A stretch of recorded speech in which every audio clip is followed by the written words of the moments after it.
Hey everybody, and welcome to Don't Copy That Floppy, The your internet. weekly video game news podcast, broadcasting live Fridays at 7 to 8 p.m. Hey everybody, and welcome to Don't Copy Eastern That Standard Time. I am your host, Lex, and I'm joined by my co-host, Booge. So it is Friday, March 30th, and we have all sorts of internet news to talk about, and by that I mean it's been a light news week, and we only have a little bit of internet news to talk about. We're going to be talking about the rise and fall of known KKK member.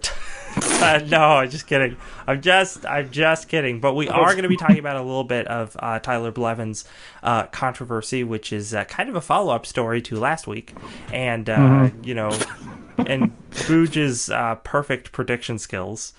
Yes. After that, we're going to be talking about offensive language on Xbox Live. Then we're going to be talking about the most offensive game, No Man's Sky. Then we're going to be talking about Walking Dead, because I guess people still care about that. Followed by CSGO Skins. Followed by Final Fantasy 15 director having some good times. Yes, sir. Then we're going to talk about games that just came out and games that are about to come out. Spoilers. We might mention Ni no Kuni too. Yeah, but let's start with... It's the first day of Passover, by the way. Oh, that's so nice. So, happy day to all our Jewish friends. Who Tyler Blevins hates. Tyler Blevins hates. So, Tyler Blevins, we did a story on him last week. He's a streamer also known as Ninja, and the story on him last week was about how he's such a great guy, but mostly about how he makes a ton of money and how he's the new up-and-coming streamer, and a good face for the community because he seems genuinely nice, supports charities, adopts dogs, and just seems like a great face for the community. Unfortunately, I didn't run the story on him the week that it actually happened because there was this whole thing with him and Drake, which was really cool. But I didn't talk about him initially because I thought, okay, lately, the past year or 2 years, there's been this horrible track record with streamers just being terrible people. We had it with PewDiePie, we had it with JonTron, we had it with all the other ones, all of them. Everyone in Hollywood. Yes, everyone in Hollywood. So I was like, okay, Blevins, I don't want to talk about him yet. First, I want to look into him a little bit and spend some time and make sure he hasn't said anything horrendous before I do a story, like a fluff piece on him. I didn't find anything negative, so I thought, okay, sure, I'll do the fluff piece. I did the fluff piece. And then it took less than a week for him to say a slur on stream and get a ton of hate from everybody. Yep. And I believe when we talked about him being such a great guy, I said, I mean, it'll just be a little... I wish I knew my exact words, because I said, it'll be like a week, and we'll find out he's a cannibal or something like that, or he's done some horrendous shit. And in the words of Dr. Ian Malcolm, boy, I hate being right all the time.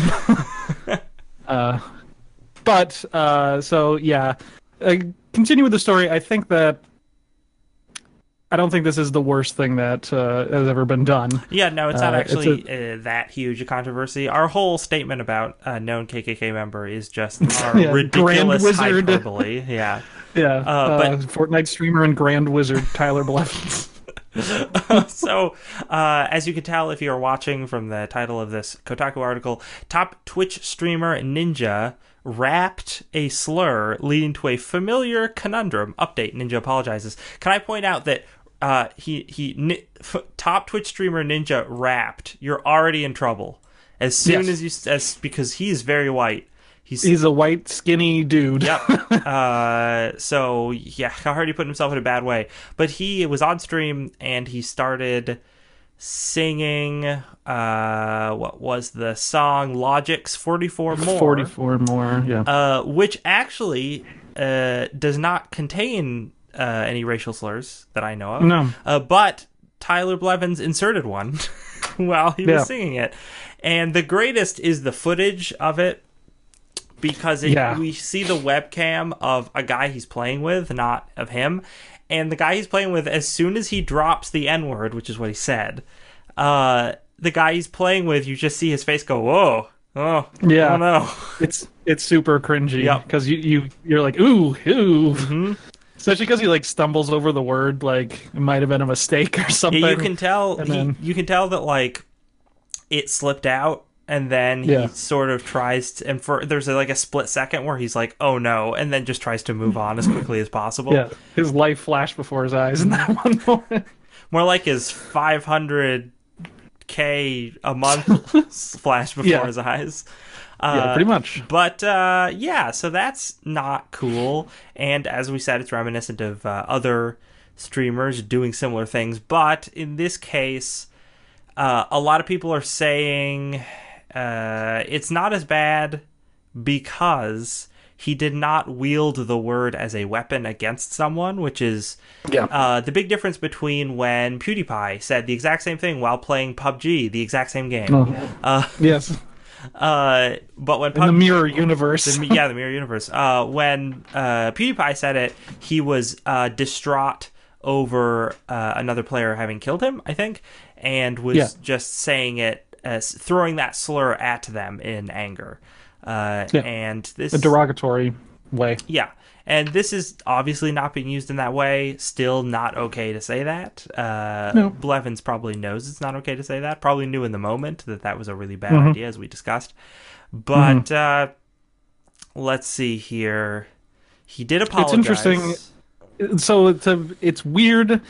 Like, it took me a little bit to actually figure out what was going on. So he was improvising. The lyrics weren't the lyrics from the song. Correct. He was improvising to the beginning of the song, just the beat, I guess, maybe, or something. Something like that. And he was just coming up with stuff, I think. Which is also just a problem, because that means it's Tyler Ninja Blevins freestyle rapping. Right. Which is, just don't put yourself in that position. Yeah, especially against Logic, who is a fantastic rapper. Yeah, so I think he was freestyling and said shit that you shouldn't have said or even attempted. So yeah. So he apologized on Twitter in several tweets. I guess I could. Is there time to read all of them? Sure, why not? While I am confident that most of this is a misunderstanding, I recognize that it's my responsibility to never let there be this kind of misunderstanding. More than anything, I hate that any of my friends, fans, or viewers might feel disrespected. It is my job, and hopefully I'm usually good at it, to make everyone feel welcome, valued, and safe to be themselves. So I apologize to anyone who might feel hurt, because I never, in all capital letters, want that. It's my stream, and it's on me to make that right. The best way I can explain it is that I promise that I understand how much pain that word causes. Even if it gets used a lot in music and elsewhere, it's a word historically used to divide people, and I'm about bringing people together. I promise that there was no malintent. I wasn't even trying to say the word. I fumbled lyrics and got tongue-tied in the worst possible way. Again, don't step back. Again, I apologize for offending anyone and appreciate you all rocking with me. Okay, so this is rock with me. Sorry, all night, but. This is a decent apology. Could have been a little better, because he starts to edge into the territory of like, oh, don't say that, where he's like, oh yeah, I mean this word is used in music and elsewhere a lot, and I'm like, that doesn't matter. That's not something that's important to this conversation. Doesn't matter. Yeah, it's a conversation that's been going on forever.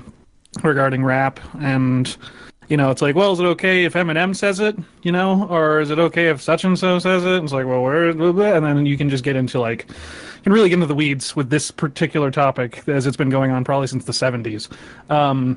And you can get into the sociological aspects of it, and the writer wrote some good stuff actually on this story, just kind of bringing it up. It's like, yeah, it's complicated. It's really fucking complicated for multiple reasons, but the rule of thumb is that you should just probably not use it ever. Like, you should just probably not bring it up, and you'll probably live your life without any problems. But yeah. And the one smidge of defense that I will give him, that I guess I would also have to give to PewDiePie as well, but I will not give to JonTron because he does not do content in the same way they do. But they are on camera almost 24/7. Yeah. And there's going to be a slip up at some point when you're in front of people saying stuff, constantly talking for that amount of time. I mean, I don't make very many slip ups on air. I make them occasionally, but I'm on air for an hour plus a week. I know. It's amazing how many I make, considering how little I'm actually on the internet. Terrible. But I know. That's just, I'm a horrible person. Yep. No, but yeah, absolutely. You're going to see the barest of people when they stream content that much. Their personal ideals are going to come out.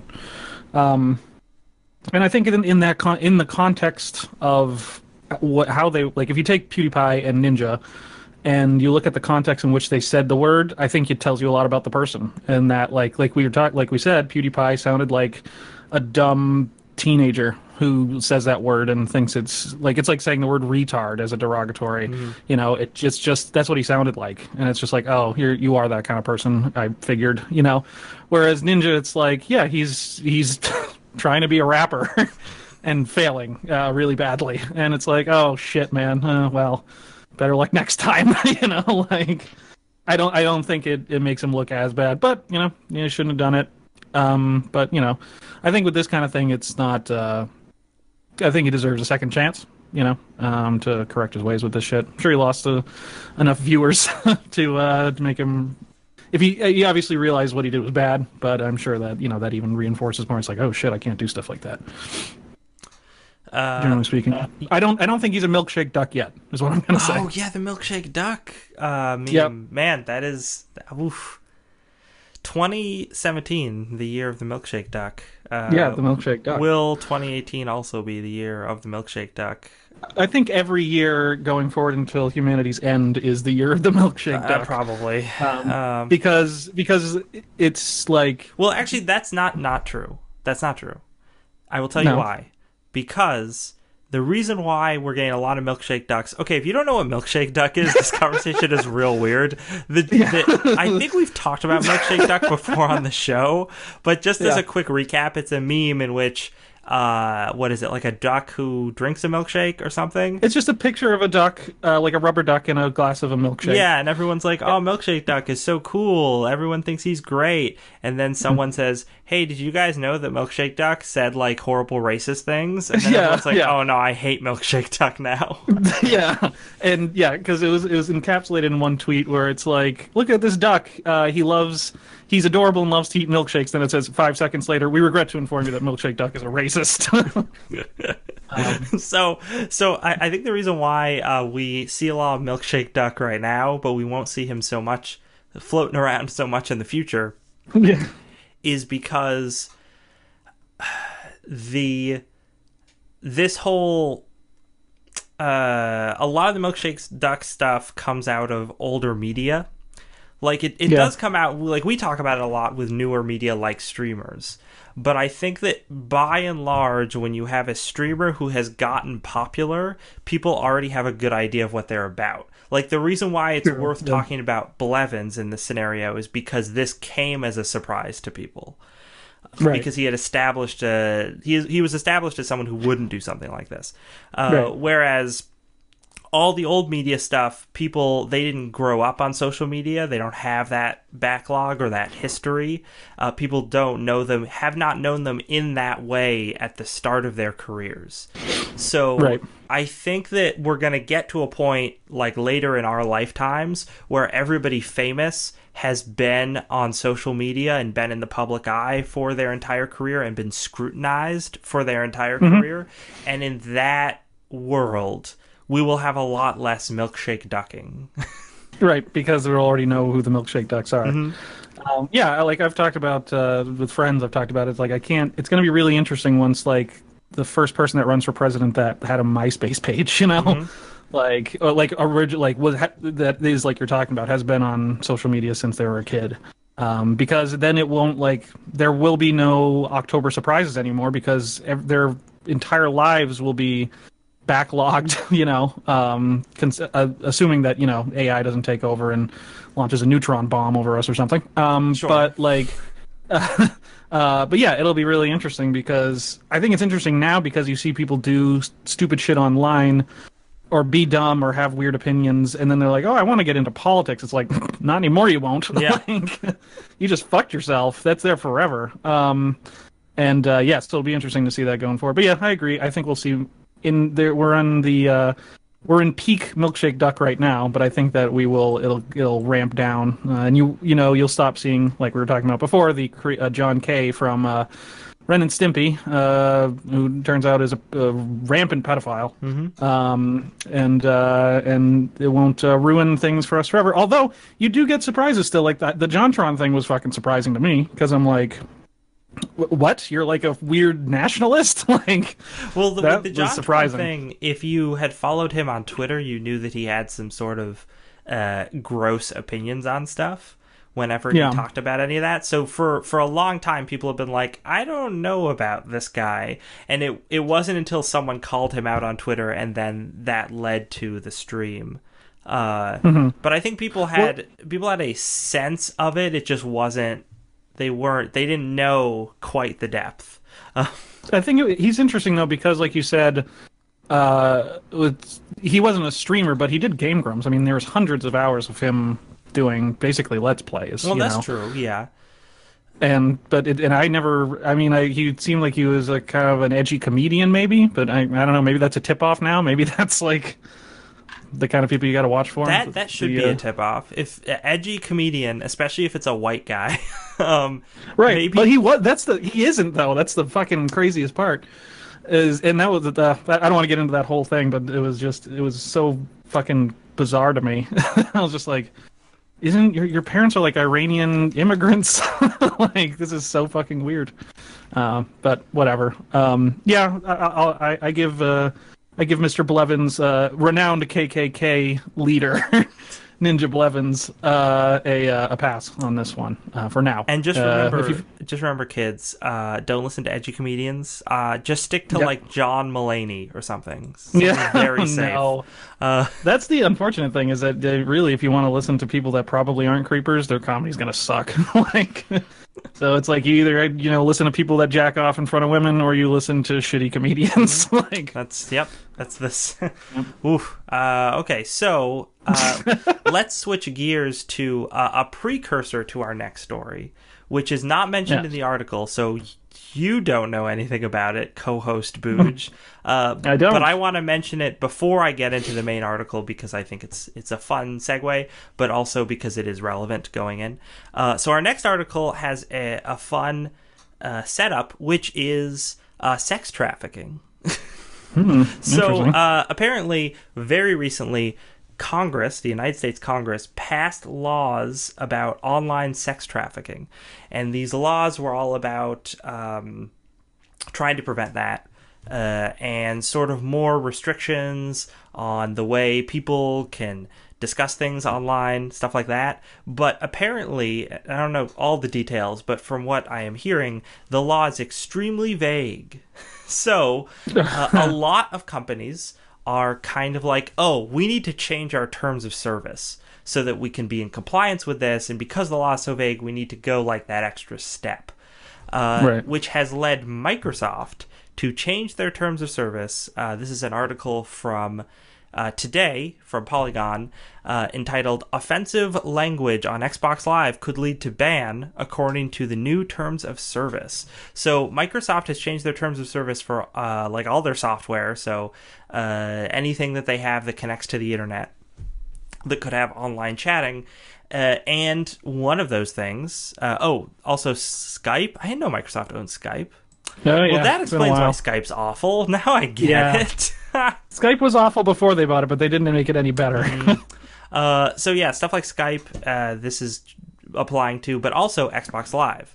So basically, in the new terms of service, let's see, according to the company's updated documents, In the Code of Conduct section, we've clarified that use of offensive language and fraudulent activity is prohibited. We've also clarified that violation of the Code of Conduct through Xbox services may result in suspensions or bans from participation in Xbox services, including forfeiture of content licenses, Xbox Gold membership time, and Microsoft account balances associated with the account. My goodness. So this is important. It's sort of really important, and it's sort of not important at all. It's sort of really important because of all the things this applies to. So as it said, Xbox services, including forfeiture of content licenses. Now, what does that mean? That means if you buy your games over the internet, you have purchased a content license for that game. And if you say something that Xbox services doesn't like, they can just take your games away. Yep, and that's important. An important thing to remember. As much as I am a person that is a proponent of having all my games in the cloud, you do not own those games. Mm-hmm. You are licensing them at the behest of the content owners, of the publishers. Yes. The Xbox Gold membership time makes sense. But also Xbox account balances associated with the account. So if you put a bunch of real money into this, intending to spend it on games or Xbox Live or DLC or loot boxes, it's probably loot boxes. You're probably spending on loot boxes. That money can be taken away before you have gotten a chance to spend it on loot boxes, at which point it would have just been taken away anyway. But that is important because it applies to so many things. But it's not as important because, as is pointed out in this article, this is probably not going to be enforced too much. No, I feel like it's impossible to, really. It's like, how are you gonna? How would you have mods, like chat mods, in every game all the time, listening to everything to make sure no one's saying the N-word? Well, here's the thing. You mentioned AI destroying us all earlier. Yeah. And that's certainly going to happen. I don't dispute that. Mm-hmm. But there are certainly AIs that can monitor audio, and there are certainly algorithms that can monitor text chat very easily. So that's true. I just wonder how much Microsoft actually cares. If Microsoft actually cares enough to put that much time and money into they probably into that platform. don't, because they're not like YouTube, so they wouldn't try to enforce it and then mess that up. Right. And they're also not really getting one of their main sources of money is not ads. Yes. So they don't have to worry about that. They just have to worry about possible government sort of lawsuits, stuff coming down on them if something happens, but that's fairly unlikely. So the likely scenario is that this is probably only going to affect a few people, but this opens the door for the possibility of a lot of policing of speech online. Yeah. I don't really think much will come of it, honestly. Like they mentioned at the end of the article, it's mostly that they're just covering their ass, and like you said, because of the Congress's kind of rulings and stuff. I think I think it's probably just a routine shuffling of the terms of service and stuff like that, code of conduct rather. And you might see some maybe a high profile case come out of this someday, but I don't really think it'll change too much. I mean, this actually, if anything, because this won't be applied to everyone, because we just don't think Microsoft will do that, this could only be for the good, in the sense that if you have someone who is a horrible, horrible troll, just a horrible racist, if you have Tyler Blevins on Xbox Live. Yes. No. Noted white nationalist Tyler Blevins. No, but if you have someone who is actually horrible on there, and the entire community is like, hey, we don't want to take this from this person, if they go to petition Microsoft, they can point to the terms of service and say, hey, there is, in your own rules, you say that this person shouldn't be allowed to do this. You should ban them. It gives people legal precedence. Yeah. So that might actually like work out really well. It might, yeah. Who knows? It'll be interesting to keep an eye on to see if anything happens with it. But yeah, so let's talk. Let's move from offensive language to offensive software and talk a little bit about No Man's Sky. Yes, from Ars Technica, from Kyle Orland. No Man's Sky is coming to is coming to Xbox One later this year. Hello Games Massive, yes? I was going to say, I could have sworn this was already on Xbox One. No, it was, remember, because Sony published it. Oh, so it was an exclusive. I see. Yeah. Hello Games' massive procedural space exploration sim No Man's Sky will come to Xbox One later this year following its summer 2016 launch. It's amazing that it's that long ago. On the PC and PS4, the company announced this morning. The 505 Games published port, which will include 4K and HDR graphics support on the Xbox One X, will follow what Hello Games founder Sean Murray calls, quote, by far our biggest update so far, unquote, to the game. Called No Man's Sky Next, all capitals. It's a horrible name. Hello Games isn't detailing what specifically will be included in the upcoming free update due to launch this summer, save for a few screenshots shown above, which it looks like No Man's Sky. And they go on, yeah, that's pretty much it. It's coming out. The question I have to ask of you, Lex, is do you think it's ever possible for No Man's Sky to have another lease on life, or do you think it will forever remain a punchline? I mean, I think it's at this point it will forever remain a punchline. I don't know if we had this discussion or Dan and I had this discussion, but there was a discussion had about this the last time they did when they did their first big content update that essentially made it like kind of a actual game.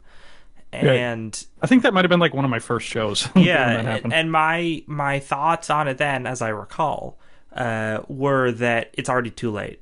you missed your window, and nobody cares anymore. And now they're releasing another big update, and for all we know, this will add tons of content and will make it an actual deep gaming experience. But again, nobody cares anymore. Right? Yeah, it is. The ship has sailed. The spaceship has sailed. Yeah, 2016, 2 years ago. Yeah, it's too late, man. 2 years ago. And, I mean, when that was happening, I don't think I've ever seen backlash that heavy from the gaming world. It was really unlike anything I've ever seen. And I don't know, like, it'll probably be a while before we see anything like that again. Mostly because publishers will learn from this catastrophe. Mm-hmm. It was just it's so amazing. And ultimately I feel bad for Hello Games. Sean Murray blabbed his mouth and said too much. Sony didn't hold him back. I mean, that was their job. They were publishing that game. Classic Peter Molyneux scenario.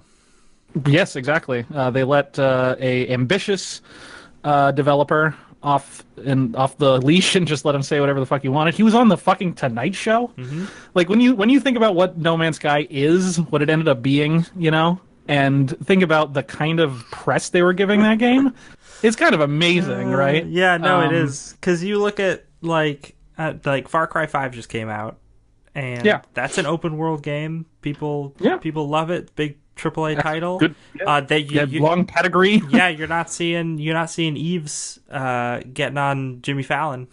Nope. No, like the only person that can go on Jimmy Fallon is like Miyamoto or Reggie. Yeah. Okay. So when they brought the Switch to late night TV, that was a good move. Partially because it was a console rather than a game, which is sort of dealing with a different animal, and B, because they actually delivered on the crazy hype that they were promising. Yes, and it's fucking Nintendo, so of course the mainstream wants to know about that shit. I mean, you're probably not going to see Gio Corsi or Jack Tretton. Well, he doesn't work for Sony anymore, but you know what I mean. You're not going to see one of those Sony guys like on late night probably, but it's just so crazy. And that was the craziest thing for me is that when all this shit was. When the hype train was going off the rails for No Man's Sky, I just remember thinking, I remember looking into it and be like, who's making this game? was like, Hello Games. What's the other game they made? Joe Danger for the PlayStation 3. I'm like, that's like a 10-person team, and they're trying to make like Star Citizen. Like, I was so skeptical of it from the word go, and people were just wishing the moon and stars for it. You know, there's like, it's going to be an everything game. It's everything you want. And I'm like, listen, if Chris Roberts can't do it with Star Citizen, like it's been taking him like a decade and millions of dollars in multiple studios to make that game. If he can't do it, then Hello Games ain't gonna do it. Like, but you know, I think that even though it is a punchline, I think some people will play it on Xbox One. I mean, some people, there's got to be people out there that weren't aware of the controversy and stuff like that, and they just see it pop up and they're like, oh, I'll try that.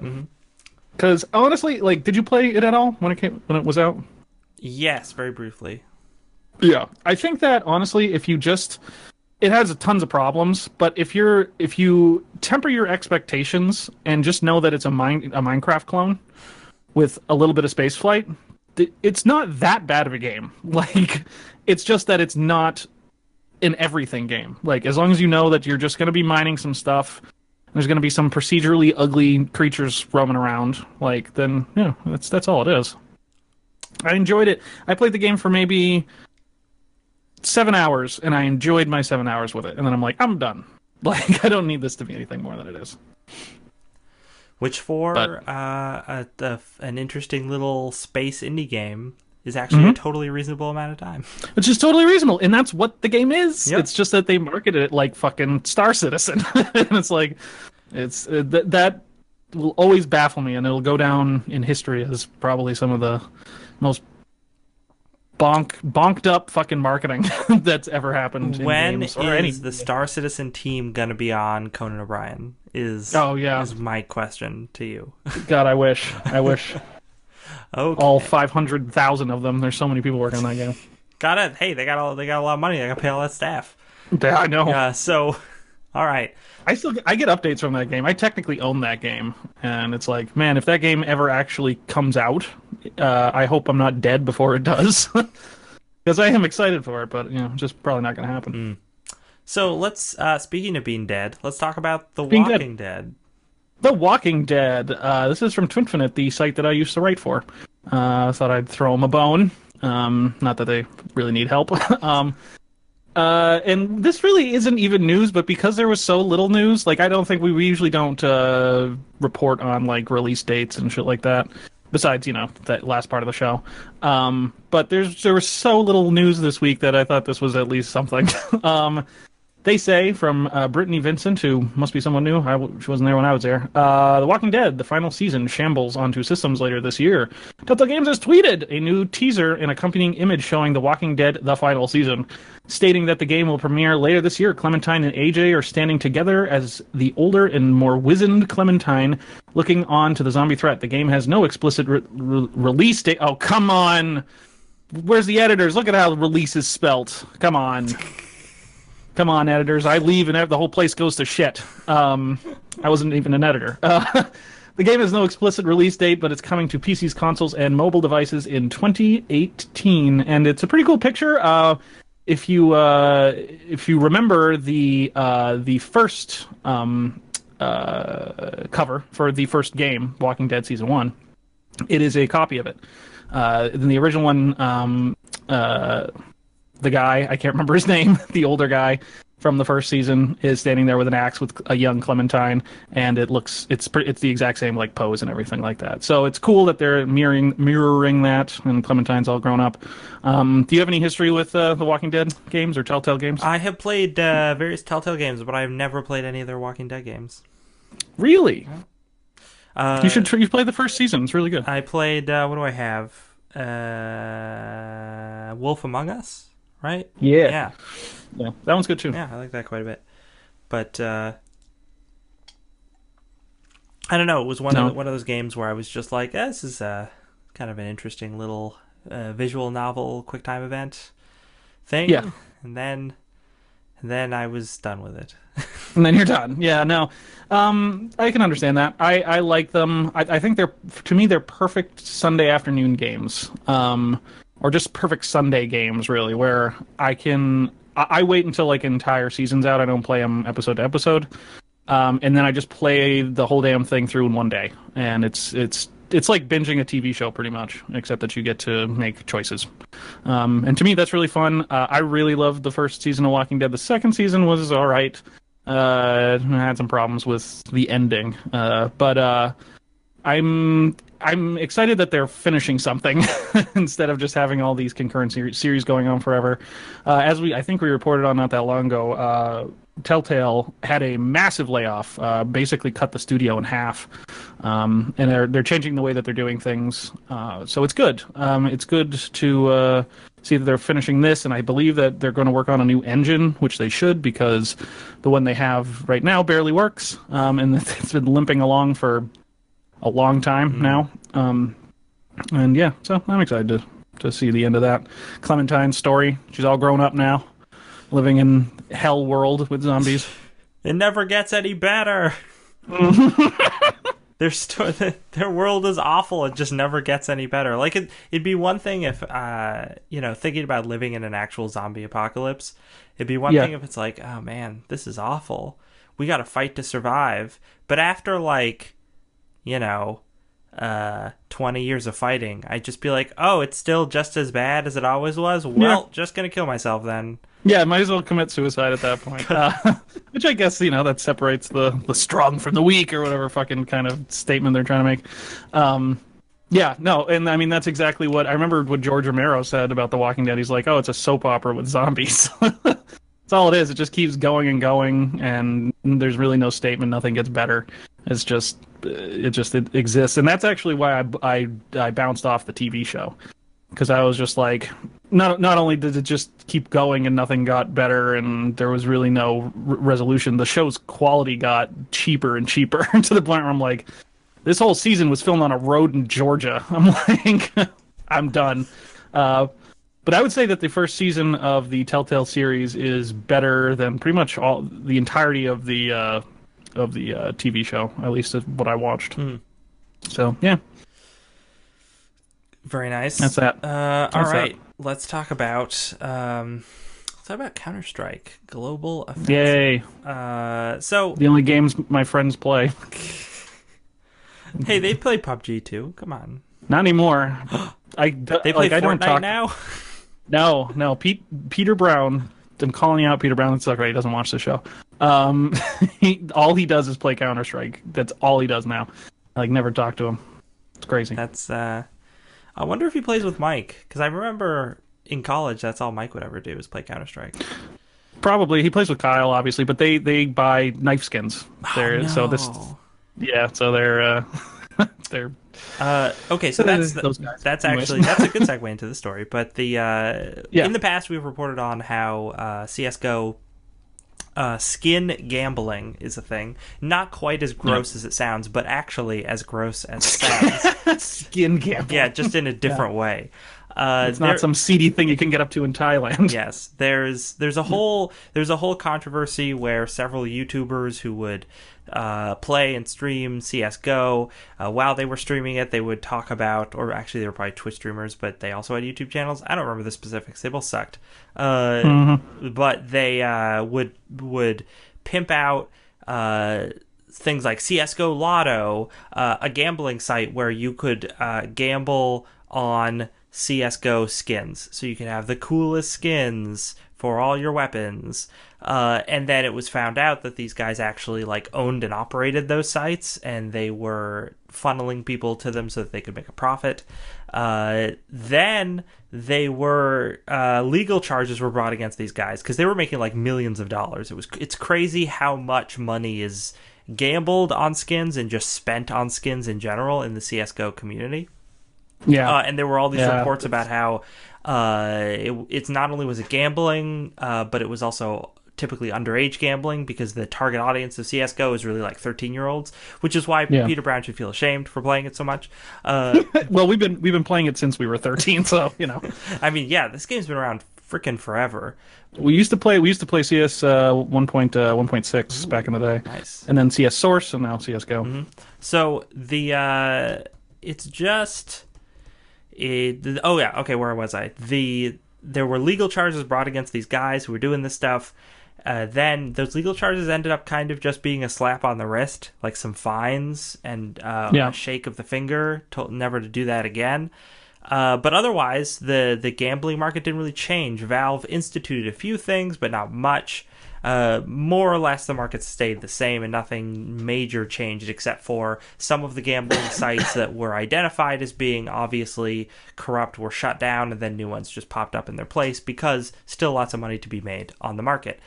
But now we have something that is actually hurting the CSGO skin gambling market, which is that Valve has instituted a policy that you now have to wait 7 days after you get a skin before you can put it up on an external market. So sounds reasonable. Yeah, no, it's totally reasonable, and it's just going to kill all of that speculation stuff, a bunch of the gambling, because all of that requires fast turnover. Right. So that's like these are like the same rules that most people want with gun control. It's like you can wait for your gun. You don't need it today. In this case, you're waiting for your gun skin. Exactly. That sounds completely reasonable to me. It's nuts if you're not CSGO, Counter-Strike in general, but CSGO in particular. If it's a very insular community that you don't hear a lot about. Like, I think people that don't, if you don't play CSGO, then you don't really hear about it that often. And it's not talked about like Overwatches and shit like that. But yeah, the skin trade in Counter-Strike is nuts. Like, the amount of money that gets passed around is nuts. The amount of money that people pay for this shit is nuts. Like, you don't see that stuff in, like, even PUBG. Like, people buy their loot boxes and stuff like that, but they don't care that much. People really care about knife skins. Like, it is not a joke. Like, people fucking really, really, really care about it. And I don't know why. Yeah, I really don't know why. They do have probably one of my favorite little things, little mechanics in CSGO is that if you kill someone, you can, and they have a unique gun, you can pick up their gun and use it as long as you stay alive. So you'll be able to use like these really crazy guns, and it'll actually say like so and so's X Fury X special whatever gun. So I think that's kind of cool, and I think that fuels it a little bit because people are like, oh, I want that shit, and you know, like Pete and Kyle were talking about the specific butterfly knife skin for like an hour the other day, and I was just like, wow, you guys, disgusting. Yeah, but Kyle also buys Kingdom Death expansion packs, so you know that's the kind of person he is. Listen, Kyle has a lot of money. He's very successful. Kyle has a lot of money. He is a very successful man. He has money to burn. Please follow me on Twitter, Kyle. You're so cool. Yeah.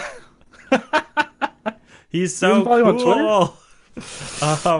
So I want to read you a little statement from Valve. Over time, third parties have developed services that use automated Steam accounts to mimic players and make use of Steam's trading functionality. Unfortunately, some of these third-party services have become a vector for fraud or scams. Oh, really? You think so? Unlike players, these services rely on the ability to trade each item very frequently. In contrast, a given item moves between actual players no more than once a week in the vast majority of cases. So yeah, and I think that's from all the things I've read about this, that sounds totally accurate. Yeah. So I think this was actually a really good regulatory move on Valve's part. Yeah. Which I don't say very often, but not about Valve. Not about Valve. But they because they don't usually. They're good at a lot of things, but not the regulatory actions are not one of them usually. Yeah, and this is the great example of a very simple thing that can be done that just hits right on target, gets it should knock out exactly the people the shady stuff, and leave the people who want to do it earnestly alone. So I'm pretty happy about this, and I will be assuming that in a few weeks I'll hear about how scammers have devised a new way to get around it. But for now, CSGO is a little less shady today than it was yesterday. Now, if they would just stop making changes to Dust 2, I'd be happy. Stop changing Dust 2, all right? Okay, so let's talk about our last story. Yes. has to do with the FF15 director. Yes, Final Fantasy 15 director heading up a new Square Enix Studios from Polygon from Allegra Frank. Square Enix has opened a new studio, and the director of Final 15 is in charge of it. The company announced in a news release that its latest development team is called Luminous Production, with Hajime Tabata, I believe is how you say his name, named head of the studio. Tokyo-based Luminous Productions will not only have Tabata at the helm, but the director is bringing many of the people who worked on Final Fantasy 15 along with him. Together with Luminous Productions, the Luminous Productions teams will work on, quote, developing new AAA titles and bringing innovative game and other entertainment content to a global audience. Holy shit, is that a marketing term? A marketing sentence if I ever heard one. According to Square Enix, those projects have yet to be revealed. Luminous Productions is currently on a hiring spree based on its website. And I have to say, actually, I like the logo. It's simple, it's clean. Looks nice. I like the font. Yeah. Little 80s, little 70s. Yeah, I can picture that being like the company that's like the evil company in some 80s sci-fi movie. Oh, yeah. Luminous Productions. RoboCop 4. Yeah. Mm-hmm. Yep, totally. We spoke with Hajime Tabata at last year's GameCon, where he told Polygon he was interested in working on something entirely different for his follow-up to Final Fantasy 15, which launched in late 2016. Quote, the next project I want to do is a completely new IP, he told us. I think it's going to be a very large-scaled project based around everything we learned and developed for Final Fantasy 15. Meanwhile, the expanded Final Fantasy 15 Royal Edition just launched on PlayStation 4 and Xbox One, while the game also made its Windows PC debut. I think him saying I want to do something other than Final Fantasy is maybe the understatement of the century. When you work on a game for 11 years, no shit do you want to do something else. But this is interesting. I think it's actually a good sign for Square. The fact that they're spinning off companies to do other things. It means that they've got capital and room to grow. It seems kind of strange because Square usually keeps everything in-house under one kind of umbrella, so making a whole new company is interesting. Also the something that's it's not mentioned here, but Luminous, the Luminous engine is the engine that runs Final Fantasy 15. Oh, so they will be continuing to use that engine. Supposedly, I mean, if I had to guess, yeah. The production company implies. The production company implies, but it's also, I mean, Japanese to American translations are always a little wonky. But yeah, I think it's interesting. I'm excited to see what they're going to work on. I have been playing Final Fantasy 15, Lex, on PC since it came out. How's that beautiful boy simulator? The beautiful boy simulator, I actually enjoy it. I really do. It has problems. It's got big old problems, but it's the first Final Fantasy I've played since 12. Which came out in like 2006, so it's been over a decade. I was like 17 or something when I played that game. It's a very different time. And as soon as I started playing Final Fantasy 15, I was like, it was just like a nostalgia bomb because I haven't played any Final Fantasy thing for a while. So I was like, oh, chocobos and cactuars and and oh my god, I forgot that the bombs, those like big like fireball creature things, and all the fun stuff, all that stuff's in there. Mm-hmm. Plus the beautiful boys on the road trip in leather, and it's also like the first JRPG I've played in a long time. So there's a lot of JRPG weirdness that I had to get accustomed to again, that I was have not been used to. But it's good. It feels like a game that was produced for 11 years. It feels like a game that had a lot of ideas started and axed halfway through. It is probably the best. I've never seen a game where you can just watch money burning on the screen before. You can just, as you're playing it, you're like, wow, I can just see the millions of dollars and years of development just burning away on some of this shit. So it's interesting. It's a very interesting game. You can tell that there's a lot of heart and technical skill that went into making it. It's a little wonky. It's a little bit of a train wreck just because it had so many ideas shoved together that probably shouldn't have been shoved together. But at its core, yeah, good. And I'm excited to see what else Mr. Tabata goes on to do at Luminous Productions. Nice. All right, that's all of our stories. We got through all of our meager stories. We stretched out a boring news week. Yeah, it was not a big news week. I mean, so we're gonna talk about games that just came out.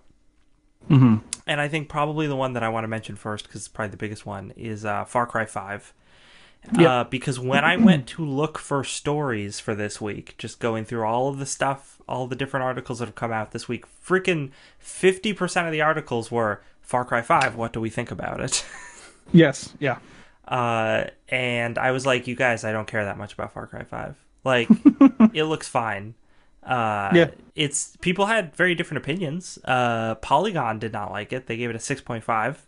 And their reasoning was Far Cry 5 gives us this setup of telling a really interesting story that deals with, what's going on in America right now with politics and guns and the divide therein, and then doesn't do anything with it and just does all these goofy slapstick things and doesn't say anything serious. Whereas other outlets were saying, 9 out of 10, fantastic, because gameplay is so solid and there's goofy slapstick stuff in it. Don't you love that? So I found that interesting. Well, yeah. Here's the thing. I like the Far Cry games, like from a mechanical standpoint. I think they're really fun. They're good shooters.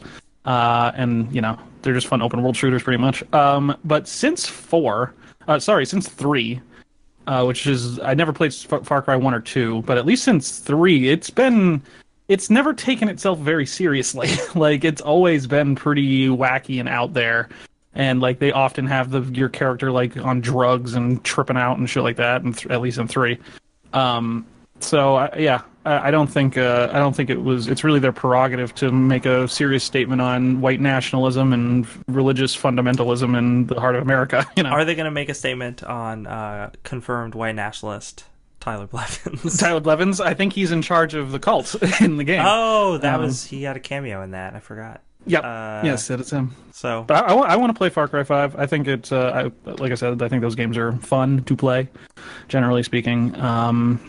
And I thought when I first saw it, I was like, wow, that's really unrealistic. Like a cult taking over a town in rural America. And then I watched Wild Wild Country on Netflix, which you should also watch if you haven't seen it, where in real life in the 80s, an actual cult literally took over a town in Oregon, in America, and then like bought the town. And I was like, oh, I guess it can happen. Has happened. It has happened. Yeah. I mean, there was was it the Bundy boys when they went up and took over those government buildings? Oh yeah. It's not the same thing, but similar situation. Yep.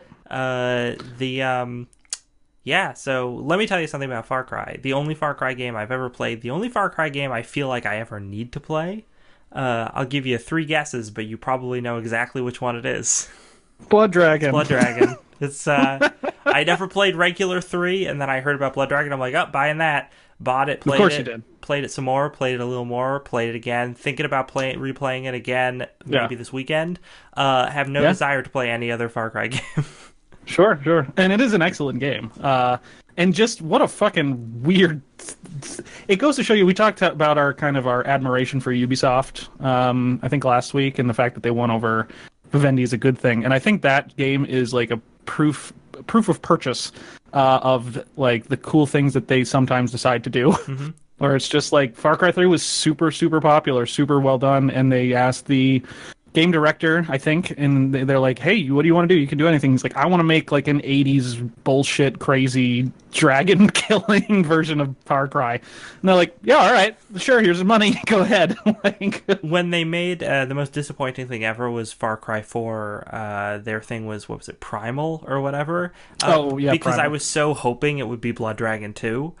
Sure. I'm actually surprised there'd never been a Blood Dragon 2 because it did well. Listen, Far Cry 5, Blood Dragon 2, that's all I'm saying. Yeah, I can see it happening. Make it happen, Eves. I mean, and you know what? And when did Blood Dragon come out? Quite a while ago, right? I mean, it came out I don't know how long after 3, but I want to assume like 6 months to a year, probably after 3. Yeah, it came out pretty quickly afterwards. But it wasn't before the 80s, the love of the 80s happened. But it's certainly before like the recent couple years of 80s mania. Listen, Ready Player One is out in theaters this weekend. God almighty. Shoot me. Just shoot me. Shoot you with a Nintendo light gun. That's what I'll shoot you with. Oh my god, that's a reference to the 80s. Yeah. As I will quote Matt Koval on this, he's like, I like the 80s, I don't like jacking off to them. exactly. I saw a tweet from him recently where someone had told him, "Oh, you should go see Ready Player One. It's not as obnoxious about the '80s as you think." And he's like, "Oh wow, what a ringing endorsement." Yeah. So anyway, I read about half that book, and I was like, "This sucks." It's just like, this is not good. Yep. So let's see here. What else came out? MLB The Show 18 on PS4. Yep. The Alliance Alive. I have no idea what that is, but it's out for the 3DS. It's out for the damn 3DS. Why did they? Man, I wish they stopped putting games out for the 3DS. Just put everything out on the Switch. Yeah. Shining Resonance Refrain. Everybody knows what that is. Yes. For the PS4. PS4. Why not? Super Robot Wars X for the PS4 and the Vita. Yeah, Vita lives. Vita gets regular releases still. Yeah. We get Long Gone Days, not to be confused with Days Gone, which is another zombie game. You mean Other Last of Us? The Other Last of Us. What a weird decision to have those games in co-production. Anyways. So then nothing came out today, at least not according to Wikipedia. I'm sure some stuff must have come out today. Something must have come out. But next week we have the Penny Punching Princess for the Nintendo Switch and the Vita. It's a double threat. It's a handheld bonanza. Yeah. And then let's see then we have stuff on the 10th, but by that point we're gonna be back doing another show, so I don't want to talk about that stuff. Yeah.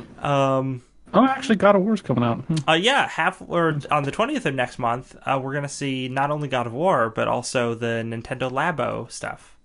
Oh God, are you gonna buy that shit? No, I'm not gonna buy that. You're not gonna pay Nintendo for some cardboard? No, I'm not gonna do that. I think it's a great product though for children. If Sure. I had young kids, I probably wouldn't buy it because I'd be like, kids, you can't play my Switch. But if I had kids and I had another Switch, yeah, I would consider buying it for them. I think that's you can't play with my Switch. Also, I'm not your dad. So I'm not your real dad. Surprise! You're adopted. You're adopted and you can't play my Switch. That would break a child's heart. Yeah. Merry fucking Christmas. Mm-hmm. I'd be a horrible father. It would be. Yeah. So, so we got a couple minutes. Anything we've been playing recently besides Final Fantasy 15 that you want to mention? I've been playing Final Fantasy 15. Actually, not been playing much this week because I've just had so much work. Played some Into the Breach, which is I think I'm pretty done with that game. I've beaten it. And I don't. I'm gonna wait till they come out with more stuff for it. Excellent game though, awesome mechanics. Nice. But I'm pretty much done with it for the time being. And I need to get back to playing Prey, the new Prey that came out, and I need to. I actually was. So all this news about Fortnite actually made me realize that I should probably try it. I should probably try it again. Because I've only played it the once, and it was kind of jaggy, but that was like right when it came out. So I think I'd like to give it a try, seeing as it's free. Which made me download the goddamn Epic's game launcher, because I hate when companies make their own game launchers. Just put it on Steam. Just put everything on Steam and just make our lives easier. You'll sell better, I'm sure. Like, you don't need your own game launcher. You really don't. Come on, Ubisoft. Come on, EA. Come on, fucking Blizzards. Like, I know Battle.net's been around for a while, but yeah, Battle.net I kind of give a pass to because it's the OG. Like, it was around before Steam. It is the OG. But like Origin, get out of here. Yeah, Origin and Uplay. GOG Galaxy is good, which is GOG. It's CD Projekt's games launcher thing, but that's really for a different kind of thing. It's like that's if you're looking for old games. They have it all on there, so I give that one a pass. It works pretty good. So I want to play Fortnite, but I want to play the Fortnite's original mode, which is like the horde mode where you build a fort and then have to fight zombies, because that game actually appeals to me. I've just never gotten around to like playing it. But like a battle royale game doesn't appeal to me, never has. Right. So, but I've talked about that before on the show. But you have to buy the other game though, is the problem. Yeah, I know, that's the issue. So but yeah, so what have I been playing in the last minute that we have here? I still haven't really cracked into the Breach. I've been playing Crossing Souls. I've been playing Enter the Gungeon on my Switch just because it's a really easy game to play on the go. I mean, I've talked in the past, but I've been playing that because I've been playing it ever since I bought it like 2 months ago. I play it pretty consistently. The other game on the go I've been starting to play more because there's a new set coming out is Hearthstone. I've been getting back into that because what's the new set that's coming out? The Witchwood or Enter the Witchwood. I think it's a Witchwood. It has fantastic theremin music for it. It's actually the perfect Halloween set, and I have no idea why it's coming out in April. I think that's horrible planning on their part. But it should be coming out sometime in April. I don't think there's an official release date, but I've seen a lot of the previews of the cards. They look great. So I've just been playing it partly because there's a promotion where you can get free packs right now because it's like their end of the year celebration, and partly because I just want to save up in-game currency so that when the new set comes out I can just buy a bunch of packs right off the bat. Right. I've always thought about getting back into Hearthstone, but then I look at all like the changes that have been made since I last played, and I'm like, it's way over my head now. I can't dive back in. It's too much. Actually, the last time I played was fucking Call of Cthulhu. So it's been a hot minute. Yeah, I was gonna say they're doing their New Year celebration, so my assumption is that when the new set comes out, a bunch of the older sets phase out of standard, and that will mean that you will actually be working with a much smaller card pool, so it will be easier to deal with all the stuff that's going on. That's true. Just have to learn the new mechanics. Yeah. But yeah, that's what I've been doing. Not a ton of gaming. There's still lots of games for the Switch that I really want to play, but that aren't out yet. This game that I really, really, really, really, really want to play and have wanted to play forever, called Dungeons of Czar, which is just like Final Fantasy Tactics style game with a really fun little art style. I think it's a French game. Indie game that they are going to put out on Switch, but they're also putting it out on PC, and it might come to some other consoles, is going into open beta in like the middle of April on Steam, so I'm probably going to try that out and see how it is. But cool. Yeah, that's that. I've also been thinking about how I want to get back into playing Lego Marvel Superheroes because I read a review, because I was thinking of buying the second one for Switch, and then I read a review of it, and it's like, this is good, but the first one is better. And then I thought back, and I'm like, I love the first one. I should just replay the first one. Isn't that like a Diablo-ish game? I mean, it's a top-down beat-em-up game. I wouldn't relate it to Diablo so much because there's no leveling or like grinding in it, really. Right, I'm thinking of Marvel Heroes. Oh, yes. Yeah. Marvel Heroes Omega, that game got axed. Yeah, but that was made by the guy that made Diablo. Yes, and that was basically a Diablo clone. But yeah, so anyway, that's it for us this week. Hope you've enjoyed the show with our meager news offerings. Yeah, it's that week after GDC, and all the developers are getting back to work and not releasing any news. And all their bosses are saying, like, don't you dare unionize. Yeah, don't you dare. Oh, there's something I want to mention real quick. There's a Facebook show. I think it's like Game News Live or something. I should actually look it up. But friend of the show, Kevin James, not that one, who is making a documentary on brick and mortar video game stores. Specifically like privately owned ones, called Not for Resale. He was on this show, and it was a great episode about talking about video games and sort of brick and mortar stuff and where things are going. And then they did another episode this week about unionizing, and they had a bunch of interesting guests. So it was so far I've actually really liked the content I've watched off that show, and which is, Facebook shows are not the kind of thing that I expect to like be really interested in, like their guests and insight, but this show I was quite interested. Cool. Anyway, so that's that. We are Don't Copy That Floppy. If you want to find us on social media, the places we are active are Facebook and Twitter. Active is a relative term. But Facebook, you can find us by just searching Don't Copy That Floppy. Twitter, you can find us, our handle is at DCTF Podcast. And if you want to check out our show archives, we have a show archive up on the ChipBit website.